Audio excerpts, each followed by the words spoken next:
జాను జైని రండి సార్ భోజనం చేద్దాం అని అనేసరికి అలాగే అంటూ అటువైపుగా చూస్తాడు. అక్కడ లక్ష్మి ఒక పెద్ద ప్లేట్లో అన్నం వేసి ఆవకాయ వేసి కలపడానికి పిసుకుతూ ఉంటుంది. అది చూసి జైకి వామిటింగ్ వచ్చిన సెన్సేషన్ వస్తుంది.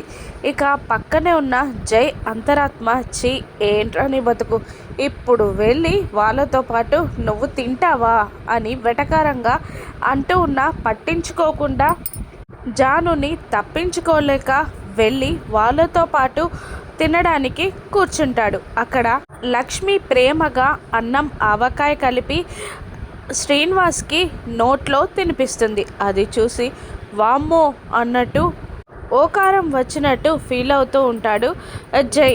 జైని గమనిస్తూనే ఉన్న జాను ఇంకా జైని ఇబ్బంది పెట్టాలని జై సార్కి కూడా పెట్టమ్మా అని అనగానే ఇలా రా బాబు అని జైకి కూడా నోట్లో తినిపించబోతూ ఉంటుంది. ఏంట్రా ఇప్పుడు మీ మామగారి ఎంగిలిని ఎలా యాక్సెప్ట్ చేస్తావురా నువ్వు అని జై అంతరాత్మ జైని నిలదీస్తున్నా ఏమీ చెయ్యలేక లక్ష్మి తినిపిస్తూ ఉండగా నోట్లో ముద్ద పెట్టుకుంటాడు. కానీ అది మింగలేక వామిటింగ్ వస్తుండగా ఆపుకొని మెల్లిగా పైకి లేస్తూ ఉంటాడు జై.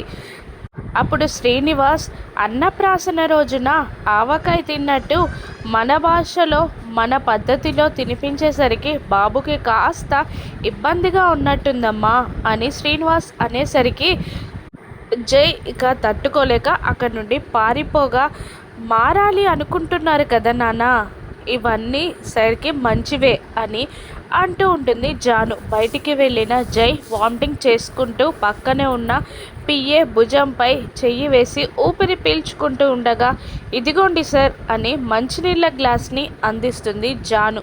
జానుని చూసి షాక్ అవుతాడు జై. ఇప్పుడు జైకి జాను ఎలాంటి క్లాస్ పీకుతుందో రాను ఎపిసోడ్స్లో చూద్దాం.